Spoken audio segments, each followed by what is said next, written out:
Estamos en comunicación con el profesor Eli Ocaña, decano del Colegio Nacional de Profesores del Perú. Hay 380.000 profesores que no reciben apoyo emocional durante la pandemia.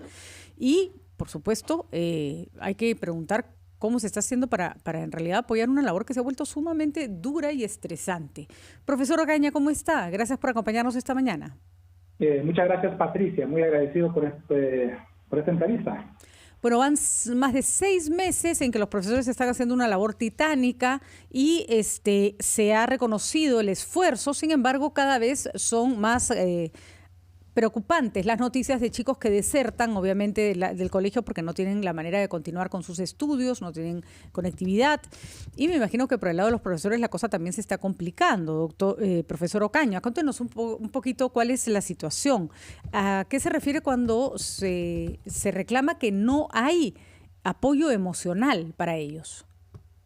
Efectivamente, han pasado 26 semanas, más de 6 meses, por el cual los maestros del país estaban esperando que el Ministerio de Educación también se dedique, se preocupe por el Magisterio Nacional, de tal manera que haya un refuerzo socioemocional, un apoyo psicológico a muchas familias magisteriales que también estuvieron delicados. Han fallecido más de 1,000 maestros, más de 600 maestros nombrados y un porcentaje realmente importante que ha tenido que tener al menos preocupación por parte del Ministerio a fin de ser un soporte socioemocional, apoyo psicológico, apoyo cercano hacia ellos, además de auxiliarlos, por ejemplo, en el tema de conectividad, de reforzamiento en su formación para estar más vinculados con la familia.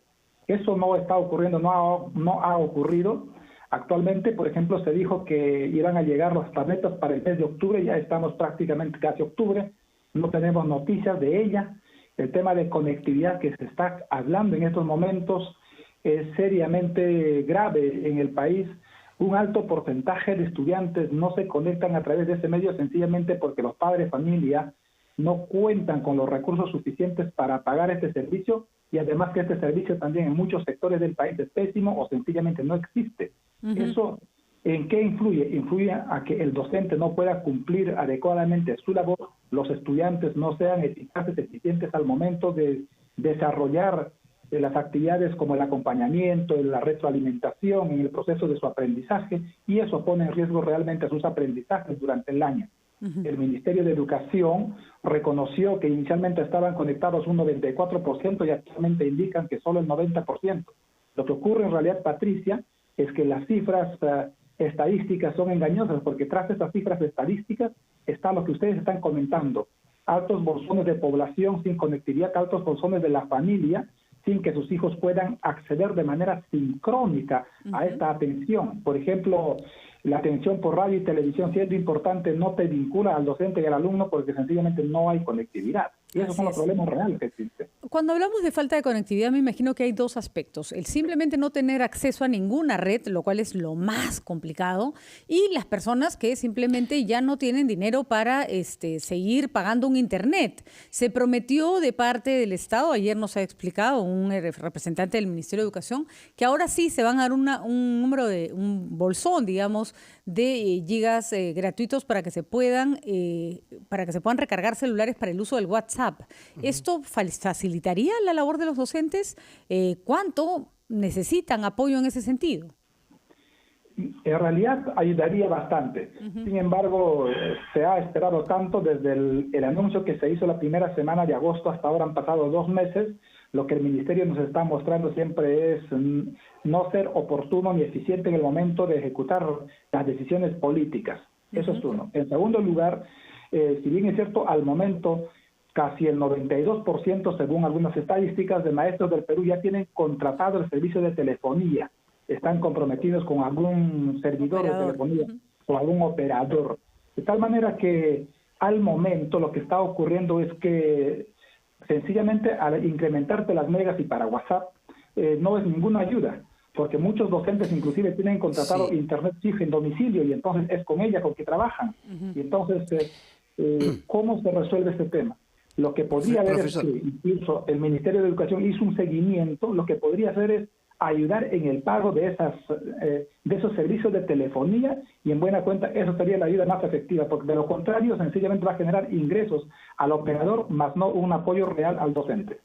Profesor, en esta etapa de educación a distancia, ¿cree usted que los docentes han recibido, digamos, el adiestramiento necesario para afrontar esta situación, esta nueva modalidad de enseñanza? Por ejemplo, en el manejo de las diferentes aplicaciones, en la forma de llegar al alumno, sobre todo en el tema de la retroalimentación, ¿cree usted que han sido debidamente adiestrados en ese sentido? Hubo esfuerzos importantísimos y lo siguen habiendo, tanto de Perú Educa, de instituciones educativas vinculadas también al sector de educación, como el caso de las universidades, de la rama magisterial, del colegio de profesores y otras entidades más. Ha sido importantísimo el esfuerzo. Por ejemplo, la Dirección Regional de Educación Ancash hizo también actividades de capacitación, de reforzamiento, pero no son suficientes, porque no solamente basta que el docente tenga el acceso y el manejo de estas tecnologías, que lo hemos hecho reinventándonos, sacrificándonos, que es importantísimo, porque eso también es, en todo caso, el efecto de esta crisis. Sin embargo, requerimos también al otro lado, los estudiantes, los padres, familia, quienes deben tener esa posibilidad. Sin embargo, hay también otros temas de fondo.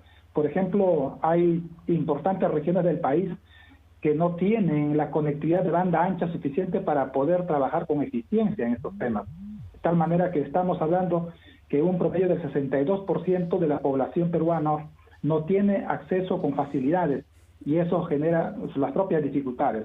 La misma dotación de megas actualmente, por ejemplo, para el WhatsApp que se indica, está bien en la salida, pero ¿a quién llegamos? Si el estudiante no tiene conectividad, no tiene herramientas, no tiene forma de responderte a los mensajes que vas a hacer, porque él no tiene saldo. Por tanto, la opinión de muchos maestros actualmente es que, lejos de, o siendo importante dar al maestro, debe identificarse a ese sector de la población para darle internet gratuito y garantizar la continuidad de sus estudios. Sí, por lo menos, o buscar formas creativas, no sé, de pronto hay tantas cabinas de internet en el Perú, en algunas zonas, pagarle la cabina para que los chicos puedan acceder a esas computadoras unas horas al día, en fin, no sé, se me ocurre, profesor, que podrían buscarse 1000 alternativas en lugar de no hacer nada. Ahora, le pregunto lo siguiente, hay el drama de las escuelas rurales, que normalmente, además hablemos de las más complicadas, ¿no es cierto? Las multigrado o unidocente. Son las que normalmente han abandonado, los chicos han abandonado los estudios, porque ahí sí que no llega nada. En la mayoría de los casos, internet no, radio poco, en algunos casos, y televisión en pocos. ¿Sería factible que en estas escuelas muy chiquitas, con muy poquitos alumnos, que además suelen estar circunscritas a una comunidad, se permita que se abran las clases? O sea, porque una escuela de 30 alumnos tiene que estar cerrada a piedra y lodo todos los días. ¿Debería darse alternativas para que nuestros profesores puedan trabajar con los chicos de repente, no sé, un día con unos, otro día con otros? En el mes de mayo y junio se planteó algunas propuestas parecidas a ella. Incluso los docentes de escuelas alejadas e indígenas de la Amazonía plantearon esa situación. Pero que, por un lado, el Ministerio de Educación tendría que garantizar escuelas con seguridad, porque el tema de la pandemia no es que estaba evitado de llegar a esas zonas, ¿no?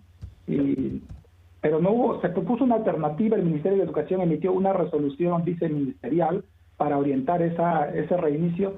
Sin embargo, las regiones, las comunidades propusieron indicando que no era posible. En realidad no se podría imponer el inicio sin que no tengamos la seguridad, pero es tiempo de evaluar en algunas zonas, en algunas partes del país, para que eso ocurra. Así es. No sencillamente porque sea un deseo, porque el ministro de Educación colocó indicando que el 2021 reiniciaría las actividades educativas presenciales.